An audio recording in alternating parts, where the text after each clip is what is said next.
우리 같이 찬양합시다. 거룩한 밤 찬양하겠습니다.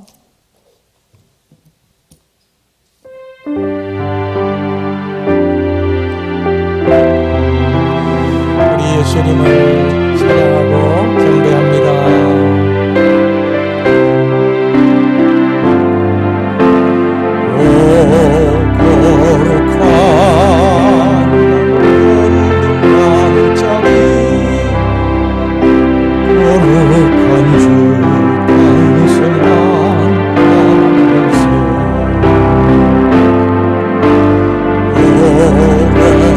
오랫동안 죄 안에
우리 앞에 옆에 뒤에 분들하고 서로 좀 이르지만 그래도 메리 크리스마스 우리 성탄절 인사하겠습니다.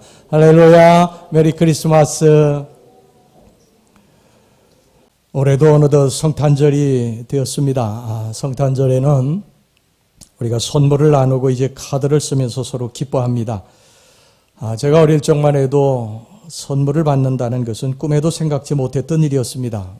고작 성탄절에 교회에 가면 선생님이 나눠주던 사탕이 전부였습니다. 그래도 너무너무 행복했습니다. 물론 그 당시에도 부유한 아이들은 그렇지 않았겠죠. 하지만 대부분의 아이들은 성탄절에 선물을 받을 수 없었습니다. 그러다가 제가 결혼을 하고 이제 아이들을 낳고 성탄절 선물을 준비해서 주었습니다. 아이들은 산타에게 선물을 받는다고 마음이 들떠서 머리맡에 양말을 걸어놓고 잤습니다. 제 아이들은 초등학교 거의 졸업할 때까지 산타가 선물을 주는 것으로 믿고 있었습니다. 학교에서 아이들이 야 그거 산타가 주는 거 아니야, 엄마 아빠가 주는 거야, 이렇게 말을 하는 것을 듣고 와서 저희들에게 물을 때도요, 저희들이 시치미를 뗐고, 아이들이 그걸 믿었는지 안 믿었는지는 잘 모르지만 성탄절에 선물을 받으려는 생각에 잠을 이루지 못했습니다. 성탄절이 되면 믿는 사람들뿐만 아니라 믿지 않는 사람들까지도 카드를 보내고 서로 선물을 합니다. 그런데 가만히 생각해 보면 참 이상합니다. 사실 크리스마스가 누구의 생일입니까? 예수님의 생일입니다. 그러면 생일 맞은 사람에게 선물을 주고 축하해 주어야 하는데 예수님은 빼놓고 자신들끼리 기뻐하고 파티하고 선물을 주고받습니다. 좀 이상하지 않습니까? 그것은 예수님께서 온 세상의 구주시기 때문에 그렇습니다. 다른 사람의 생일에 이토록 기뻐하며 선물과 카드를 교환하는 경우는 성탄절 외에는 없습니다.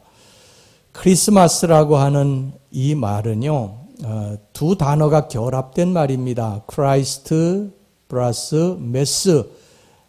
이 크라이스트는 여러분 잘 아시는 대로 그리스도라고 하는 말이고요. 이 메스라고 하는 말은 미사, 예배라고 하는 뜻입니다. 그러니까 크리스마스라고 하는 것은 메스 오브 크라이스트, 예수 그리스도를 경배하고 예배하는 날이라고 하는 뜻입니다. 우리끼리 먹고 마시고 즐거워하고 축제를 하는 날뿐만 아니라 그것도 물론 중요하지만 정말 중요한 것은 뭐냐면 우리 예수 믿는 사람들이 예수님을 경배하고 예수님 앞에 예배드리는 날이 바로 크리스마스라고 하는 것입니다. 자, 이제 오늘 본문의 말씀을 통해서 우리가 같이 이제 은혜를 나누도록 하겠습니다. 오늘 이 본문의 배경이 되는 때는 언제냐 하면 오늘 1절의 전반절의 말씀에 보면 헤롯 왕 때에 이렇게 되어 있습니다. 헤롯 왕 때에. 신약에는 헤롯이라고 하는 말이 45번이나 나오는데 대부분 구분되지 않고 헤롯이라고 그렇게 언급되는 경우가 많습니다. 하지만 모두 같은 사람들이 아닙니다. 신약 시대의 헤롯 왕들은 여러 명들이 있어요. 먼저 헤롯 대왕입니다. 헤롯 대왕은 예수님의 탄생 시의 왕이었어요. 오늘 여기 본문에 나오는 헤롯도 바로 이 헤롯 대왕을 말하는 것입니다. 그 다음에 헤롯 아킬레오라고 있습니다. 헤롯 아킬레오. 이 아킬레오는 헤롯 대왕의 아내 말다게의 아들입니다. 그 다음에 헤롯 안디바가 있습니다. 이 헤롯 안디바 역시 헤롯 대왕의 아내 말다게의 아들로 갈릴리의 분봉왕이 되어서 나중에 세례 요한을 죽이는 그러한 일을 한 사람이 바로 헤롯 안디바입니다. 그 다음에 이제 헤롯 빌립이 있어요. 헤롯 대왕의 또 다른 아내 클레오파트라의 아들로 갈릴리 이 동북쪽에 골란고원이라고 있습니다. 이 골란고원의 분봉왕이었어요. 그 다음에 이제 헤롯 아그리파 1세가 있습니다. 이 헤롯 대왕의 아내 마리암네, 이 마리암네 사이에 난 아들이고 나중에 이제 사도 야고보를 죽인 그런 왕이기도 하죠. 그 다음에 이제 헤롯 아그리파 2세가 있는데 헤롯 대왕의 증손자로 아그리파 1세의 아들입니다. 이게 이제 헤롯의 가문이에요.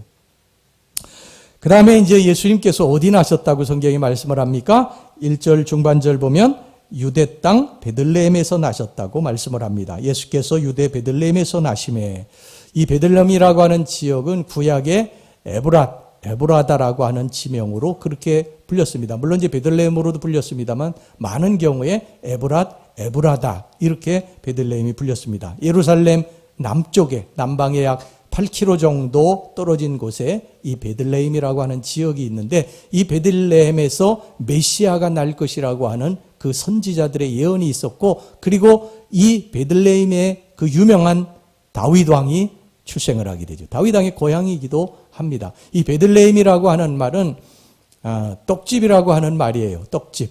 이 베들레헴이. 그런데 이 베들레헴이 떡집이라고 불리는 이유는 뭐냐면 여기가 곡창지대이기 때문입니다. 그래서 곡식이라든지 이 과일이 아주 풍성하게 난 지역이기 때문에 이렇게 떡집이라고, 베들레헴이라고 불렸습니다. 그런데 사실 예수님께서 생명의 떡으로 이 땅에 오시지 않으셨습니까? 그래서 베들레헴에 난 것은 우연이 아니라 하나님께서 이미 다 계획하셔서 그곳에서 나게 하신 것입니다. 자, 그 다음에 이제 동방으로부터 박사들이 왔다, 예루살렘에 왔다고 말씀을 합니다. 1절 후반절 말씀 보세요. 동방으로부터 박사들이 예루살렘에 이르러 말하되, 박사들이 동방에서부터 왔다고 그랬는데 과연 동방이 도대체 어디냐? 성경의 동방이 어디냐? 이 동방으로부터의 헬라어 아나톨론이라고 하는 말은 이 동방으로부터라고 하는 아나톨레에서 유래된 말입니다. 그러니까 이게 해가 떠오르는 쪽이라고 하는 그런 뜻이에요. 해가 떠오르는 쪽. 그러니까 유대 나라는 서쪽 지중해를 이렇게 끼고 있죠. 동쪽으로 해가 뜨는 곳에서부터 온 것이다. 그러면 이 이스라엘의 유대 나라의 동쪽은 어디냐? 메데, 페르시아, 바벨론, 아라비아, 이런 곳이 다 동쪽입니다. 근데 어느 지역인지는 뭐 정확하게 사실 모르죠. 근데 이제 많은 학자들이 바벨론이라고 그렇게 주장을 하는데, 그 바벨론이라고 주장하는 이유는 뭐냐면 이스라엘 백성들이 바벨론에서 70년 포로 생활을 했지 않습니까? 그래 그 포로 생활할 때 이스라엘 백성들하고 유대 백성들하고 서로 접촉했던 이 바벨론 사람들 중에 메시아에 대한 이야기를 들었고, 그리고 그 메시아에 대한 그것을 상징하는 별이 보였기 때문에 그 별을 보고 이 예루살렘까지 왔다고 그렇게 주장하기도 합니다. 자, 그 다음에 이제 박사에 대해서 좀 살펴보겠습니다. 박사, 동방 박사, 동방에서 이제 박사들이 왔다고 그랬는데, 이 박사어는 헬라어로 마고이라고 합니다. 마고이. 이 마고이라고 하는 말에서 마술사, 매지션이라고 하는 말이 나온 것입니다. 그런데 이 박사는 마술사가 아닙니다.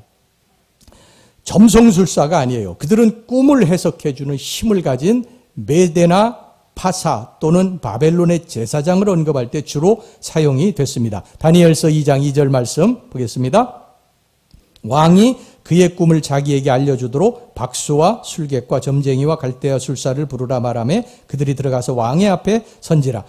당시의 초대교회 전승에 의하면 이 마고이라고 하는 말이 왕들이라고 하는 그러한 단어로도 사용이 됐다고 그럽니다. 여하튼 이들이 별을 보고 예루살렘의 온 점, 또 다니엘의 예언 및 구약의 메시아에 관한 각종 예언에 깊은 이해를 하고 있었다는 점 등을 볼 때, 이들은 바벨론 출신의 천문학과 철학, 점성학에 해박한 지식을 지녔고 학식이 높고 고상한 인품을 소유한 존귀한 자들이라고 볼 수가 있습니다. 자, 이제 동방 박사의 행적에 대해서 우리가 이제 두 가지만 살펴보고 은혜를 나누도록 하겠습니다. 첫 번째입니다.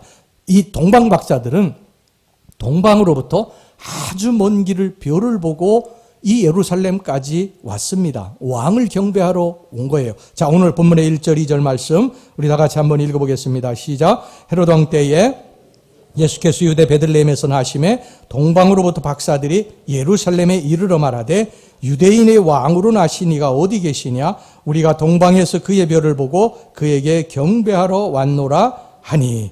동방 박사들은 동방에서 그 먼 곳에서 별 하나를 보고 그것을 보고 계속해서 이 예루살렘까지 온 것입니다. 그들은 유대인들이 아니에요. 메시아가 어디에서 날 것을 알지도 못했습니다.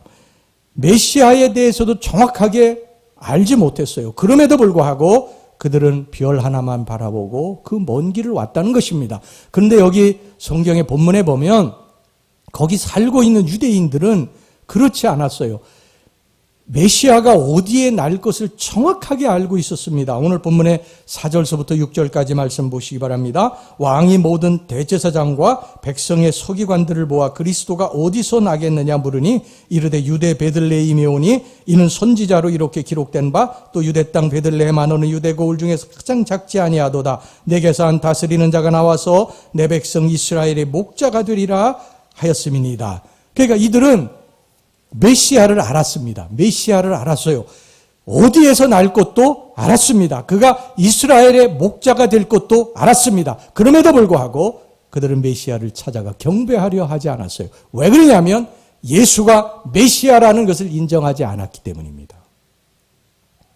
여러분 지금도 교회를 다니면서 예수가 나의 구원자라는 사실을 인정하지 않아요. 나의 구세주라는 사실을 인정하지 않습니다. 나를 죄로부터 사망으로부터 건져주신 하나님의 아들이신 것을 믿지를 않아요. 여러분은 어떻습니까? 여러분 예수님이 여러분들의 구세주신 것을 믿습니까? 그분이 여러분 우리들에게 영생을 주신 것도 믿으세요? 근데 예수 믿는 사람들 중에요, 미안한 이야기지만 천국을 믿지 않는 사람들이 많이 있어요. 예수의 부활 자체를 인정하지 않는 사람들 많이 있습니다. 그저 윤리도덕적으로 우리에게 바른 길을 인도하시는 그냥 4대 성인 중에 한 분, 우리가 그분을 본받아서 바르게 살아야 되는 삶의 어떤 길만 제시하시는 분, 이렇게 생각하지 예수를 나의 구원자로 하나님의 아들로 믿는 사람들, 여러분 그런 사람들이요 그렇게 많지 않아요. 근데 동방박사들은 안 그랬습니다. 그 먼 길을 가진 고생을 무릅쓰고 예수를 찾아왔습니다. 그 이유는 그분이 메시아라고 하는 것을 믿었기 때문입니다. 사실 그들이 동방에서 유대 땅까지 온 것은 결코 쉬운 일이 아니었습니다. 별을 보고 유대인의 왕께 경배하러 간다고 했을 때 주변에 있는 사람들이 만류하고 비웃었을 것입니다. 뭐하러 가느냐? 내가 유대인이냐? 유대인의 왕으로 나신 그 별을 보고 내가 거기를 왜 가느냐? 내가 본 별이 진짜 그 상징하는 그 별이 맞냐? 증거가 있냐? 헛고생하지 마라. 이러한 만류에도 불구하고요. 이 동방박사는 그들의 마음에 작정하고 왕께 경배하기 위해 이 먼 곳까지 온 것입니다. 사랑하는 우리 성도 여러분, 우리가 하나님 성전에 나와 예배 드리는데도요, 참 많은 사람들의 만류도 있고 또 조롱도 있습니다. 교회 그렇게 열심히 나갈 필요가 있느냐? 적당히 세상도 즐기고 세상과 타협하고 그렇게 살아야지. 그렇게 매주일 교회 나갈 게 뭐 있느냐? 기도한다고 해결되는 게 있느냐? 하나님 진짜 계시냐? 하나님 계시다면 한번 증거를 대봐라. 뭐하러 시간 낭비하고 돈 낭비하고 교회 다니느냐? 이렇게 우리들을 만류하고 비웃고 조롱하는 사람들이 많이 있어요. 그럼에도 불구하고 우리는 예수를 믿습니다. 예수님 살아계심을 믿습니다. 예수님의 하나님의 아들이심을 믿습니다. 우리는 예수와 나의 인생의 주인이심을 믿습니다. 그래서 이 성전에 나온 거예요. 그들은 아기 예수께 경배하고 기뻐하면서 예물을 드렸다고 성경이 말씀합니다. 오늘 본문의 11절 말씀입니다. 집에 들어가 아기와 그의 어머니 마리아와 함께 있는 것을 보고 엎드려 아기께 경배하고 보배압을 열어 황금과 유향과 모략을 예물로 드리니라. 이 황금과 유향과 모략 예물로 드린 거는요, 당시 왕이나 귀족 등과 같이 높은 지위에 있는 사람들에게 나아갈 때 이것을 이렇게 드리는 관례를 따라서 그렇게 드린 것입니다. 이들은 그 아기 예수를 왕으로 인정한 것입니다. 그래서 예물을 준비해서 그 귀중한 예물을 그 아기 예수께 드린 것입니다. 여러분, 우리가 성탄절에 빈손으로 나가지 않고 예물을 준비하는 이유가 바로 그런 이유 때문입니다. 예수님을 왕으로 경배하는 것입니다. 구원자로 경배하는 것입니다. 나 같은 죄인을 용서하신 것을 감사하고 최선을 다하는 것입니다. 예수님을 나의 구세주로 영접하지 않으면 빈손 들고 갑니다. 그러나 예수님이 나의 죄를 사해 주시고 나에게 영원한 생명을 주셨다는 것을 믿으면 예수님 앞에 빈손 들고 가지 아니에요. 그분이 나의 왕이시오, 그분이 나의 주인이심을 믿는 자는 예수님께 나갈 때 빈손 들고 나가지 않아요. 이 동방박사들이 준비한 예물은 세 가지였습니다. 황금과 유향과 몰약입니다. 황금은 동서고금을 통해서 지금도 매우 값지고 불변하는 귀중품이죠. 그리고 유향 역시 아주 값비싼 향료입니다. 아라비아의 관목에 이 흠집을 내가지고 거기서 이제 향료를 받아가지고 이제 그 사용하는데 굉장히 그것도 고가죠. 그 다음에 몰약도 아주 고가입니다. 아라비아 지방에서 나는 그 나무에서 추출을 해서 쓰는데 이거는 이제 주로 시체를 썩지 않게 하기 위해서 쓰는 방부제 그리고 마취제 이것으로 사용을 했습니다. 동방 박사들이 예수님께 이 귀중한 예물을 드렸다고 하는 것은 예수님을 왕으로 온 인류의 왕으로 인정한 것입니다. 그리고 그분을 경배한 거예요. 여러분 이것이 바로 만왕의 왕이시 온 인류의 구속자이신 예수님을 예배하기 위해 오는 자들의 합당한 자세인 줄로 믿습니다. 우리는 최선을 다해야 됩니다. 적당히 신용만 내서는 안 됩니다. 건성으로 해서는 안 됩니다. 직분 때문에 체면 때문에 부담감을 가지고 적당히 하는 경배는 마땅치 않습니다. 주님은 우리를 죄로부터 사망으로부터 사탄으로부터 구원해 주셨습니다. 그리고 우리를 자녀 삼아 주셨고 지금까지 우리들에게 참 많은 것을 베풀어 주셨습니다. 그분은 나의 왕이시고 나의 구주십니다. 그렇게 적당히 대접해 드려도 괜찮은 분이 아니십니다. 나의 전부십니다. 지금까지 살아온 것이 전부 다 예수님의 은혜 때문입니다. 그분께 나아갈 때 우리의 최선을 다하시기를 주의 이름으로 축원합니다. 그 다음에 두 번째입니다. 두 번째, 동방박사들이 이 베들레헴에서 와서 본 것은요, 이미 하나님께서 선지자들을 통해서 수백 년 전에 다 예언해 놓은 말씀입니다. 하나님의 계획과 섭리 가운데 들어있던 그러한 일이었어요. 오늘 여기 본문의 6절 말씀 보시기 바랍니다. 또 유대 땅 베들레헴아 너는 유대 고을 중에서 가장 작지 아니하도다. 내게서 한 다스리는 자가 나와서 내 백성 이스라엘의 목자가 되리라 하였음이니이다. 이 말씀은 예수님 나시기 이미 700년 전에 미가 선지자를 통해서 하나님이 예언해 주신 거예요. 미가서 5장 2절 말씀 보시기 바랍니다. 베들레헴 에브라다야 너는 유다 족속 중에 작을지라도 이스라엘을 다스릴 자가 내게서 내게로 나올 것이라. 그의 근본은 상고의 영원에 있느니라. 하나님께서 이미 오래전에 그것을 계획하셨고 그것을 지금 때가 찾아 실행하신 것입니다. 여러분 우리 삶에 일어나는 일에 우연이란 없습니다. 사실 우리 예수 믿는 사람들의 언어 중에 잘못 쓰고 있는 언어가 우연이라는 말입니다. 우연은 하나님의 계획, 하나님의 섭리, 하나님의 뜻 이렇게 바꿔야 됩니다. 우리의 삶에 일어나는 일 중에 우연히 어쩌다가 일어나는 일은 하나도 없습니다. 철저한 하나님의 계획과 섭리 가운데서 일어나는 일인 줄로 믿습니다. 세월이 지나보면 압니다. 지나온 세월을 순간순간 우리 잘 깨닫지 못하지만 세월이 지난 후에 보면 그때 하나님께서 그래서 이러셨구나. 그래서 이런 길로 인도하셨구나. 그래서 이렇게 하셨구나. 이것을 우리가 비로소 깨닫게 되는 것입니다. 하나님의 철저한 계획에 의해 움직이는 것입니다. 영어에 이게 세렌디피티라고 하는 단어가 있는데요. 오래전에 영화로도 나왔습니다. 이 존 쿠삭하고 케이트 베켄세일이라고 하는 아주 멋진 여자가 나오는 그런 주연을 한 그런 영화인데 여러분들 혹시 안 보신 분들은요 크리스마스 때 보시면 굉장히 재미있습니다. 세렌디피티라고 하는 영화. 여러분 이 세렌디피티라고 하는 말의 뜻은 뭐냐면 뜻밖의 발견 또는 의도하지 않았는데 우연히 발견한 것이란 그런 뜻입니다. 전혀 연결고리가 없는 것 같은 일들이 우연치 않게 서로 연결이 되면서 좋은 결과를 가져오는 것을 말합니다.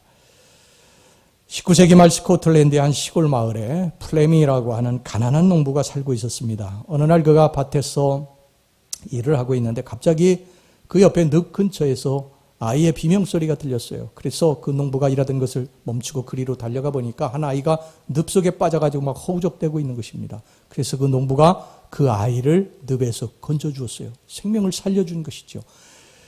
그리고 그 아이는 돌아가고 그 다음날 멋지고 화려한 마차가 그 집으로 들어왔어요. 그 마차에 탄 사람이 이렇게 이야기를 하는 것입니다. 그 농부 플레밍에게 당신이 어제 구해준 그 아이가 내 아들입니다. 내 귀중한 아들입니다. 이 아이를 건져주었으니까 내가 당신에게 무엇인가 보답을 하고 싶습니다. 그 농부는 극구 사양을 했습니다. 당연한 일을 했습니다. 제가 받을 수 없습니다. 그래서 이 난감해하던 이 귀족이요, 그 농부 옆에 있는 아이를 이렇게 출애한 아이를 보다가 이렇게 이야기를 합니다. 저 아이를 내가 데려다가 내 아이와 똑같이 교육을 시켜서 나중에 당신에게 보내겠습니다. 그래서 농부가 이제 그것을 허락을 하고 그 아이가 그 귀족의 집으로 가게 됩니다. 그 귀족의 집에 가서 그 농부 플레밍의 아들은 그 당시 최고 수준이던 런던 대학교의 세인트 메리 병원 의과대학에서 공부를 하게 되고, 그리고 나중에 이 사람이 페니실린을 발명하게 되고 귀족 자기까지 받게 되고 노벨상까지 받게 됩니다. 이 농부의, 이 플레밍의 아들의 이름은 바로 알렉산더 플레밍입니다.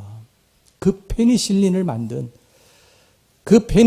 만들어서 수많은 사람들을 살렸던 그 알렉산더 플레밍이에요. 그런데 사실 여기까지는요, 별로 놀라운 일이 아닙니다. 놀랄 일이 아니에요. 그 이후에 벌어지는 일들이 놀라운 일이 벌어지게 되는데, 그 농부가 구해주었던 귀족의 아들이 그 늪속에 빠졌던 아이가 나중에 폐렴에 걸립니다.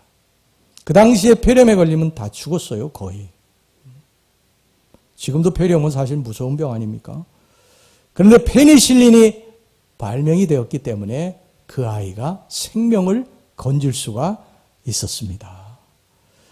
그래서 그 귀족의 아들이 살게 됩니다. 마차를 타고 왔던 그 귀족의 이름은 랜돌프 처칠경이었고, 늪에 빠졌던 그의 아들이 2차 세계대전 때 영국을 구해낸 윈스턴 처칠경입니다. 여러분들 사진 보시면 너무 잘 아는 사람이죠. 윈스턴 처칠.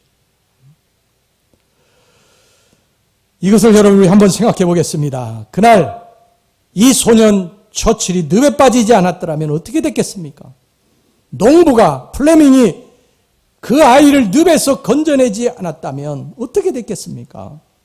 소년 알렉산더 플레밍이 귀족의 도움으로 교육을 받지 못했더라면 어떻게 됐겠습니까? 그리고 그가 나중에 페니실린을 발명하지 못했다고 한다면 윈스턴 처칠은 어떻게 됐겠어요? 윈스턴 처칠이 없었다면 영국은 어떻게 됐겠습니까? 그들의 삶의 당사자들도 몰랐던 이 무수한 세렌디피티에 얽히고 설켰던 일들이 있었던 것입니다. 우리의 삶에 이런 일들이 수도 없이 일어납니다. 다만 우리가 깨닫지 못할 뿐이죠. 세월이 한참 지난 다음에 그것을 깨닫는 것뿐이지 우리의 삶에 이런 일들이 무수하게 일어난다는 거예요. 또 다른 측면도 있습니다. 만약 플레밍 박사가 1차 세계대전 때 군의관으로 참전을 했거든요. 거기에서 피를 흘리고 죽어가는 수많은 그러한 자기의 전우들, 세균에 감염되어서 죽어가는 전우들을 바라보면서 그냥 가만히 아무 생각 없이 그냥 죽어간다고 바라보고만 있었다고 한다면 어떻게 됐겠습니까? 그런데 그들을 살려내야 되겠다고 하는 간절한 소망이 있었고, 내가 이 세균으로부터 이들을 살려내야겠다고 하는 그런 간절한 기대를 가지고 열심히 성실하게 일을 했기 때문에, 최선을 다했기 때문에 그 페니실린을 발명을 하고, 그 페니실린으로 말미암아 수많은 사람들이 그 죽음에서 건짐을 받게 되는 줄로 믿습니다. 이런 작은 우리들이 소위 말하는 우연의 일들이 연결이 되어서 우리의 삶을 하나님께서 이끌어 가십니다. 요셉의 삶을 보면, 여러분, 요셉이 애굽의 노예로 팔렸는데 하필 보디발의 집에 팔립니다. 그리고 모함을 받아가지고 감옥에 들어가서 이제 생사를 알 수 없는 그런 상황에 처했을 때 하나님께서 거기서 또 누구를 연결시켜 주십니까? 술 맡은 관원장을 연결시켜 주세요. 이게 세렌디피티입니다. 우리의 삶에 수많은 일들을 통해서 수많은 사람들을 보내셔서 연결시켜서 뜻밖의 일들을 만들어내시는 거예요. 하나님이 보여주시는 특별한 일들이 우리 매일의 일상생활 속에 있습니다. 우리가 깨닫지 못한 일들이 하나님의 섭리 가운데 일어나고 있습니다. 그 속에서 그것을 이루시는 하나님을 온전히 믿고 맨날 똑같아요라고 말하는 게 아니라 평범한 것도 특별하게 바라볼 줄 아는 눈을 가지고 성실하게 최선을 다할 때 세렌디피티의 사건이 일어나게 되는 줄로 믿습니다. 오늘 이 본문의 동방박사들이야말로요, 바로 이런 세렌디피티의 산 증인입니다. 유대인의 왕으로 나신 분의 특별한 별을 본 박사들이 그들만은 아니었을 것입니다. 많은 사람들이 그 별을 봤을 거예요. 근데 그 중에 이 동방박사들만이 그 별을 보고 그 길을 따라서 왔기 때문에 아기 예수를 만나는 놀라운 축복을, 특권을 누리게 됐는 줄로 믿습니다. 믿음이라고 하는 것은 갈 길을 미리 다 알고서 그리로 가는 것이 아닙니다. 머리로 다 계산하고 그리고 계획을 세운 다음에 그대로 진행하는 것이 아닙니다. 믿음이라고 하는 것은 지금 당장 눈앞에 보이지 않아도 하나님을 믿고 하나님을 신뢰하고 한 걸음 한 걸음 하나님을 따라가는 것인 줄로 믿습니다. 그리고 그런 과정 속에서 보내주시는 사람들을 사랑하고 섬기는 것입니다. 힘든 사람들을 보내주셔도 나를 훈련시키심을 감사하면서 나아가는 것입니다. 그럴 때 하나님께서는 우리에게 증거들을 보여주시면서 격려해 주시고 인도해 주십니다. 이런 놀라운 영적 세렌디피티가 우리 모두의 삶에 넘쳐나게 되기를 주님의 이름으로 축원합니다. 할렐루야. 우리 기도합시다.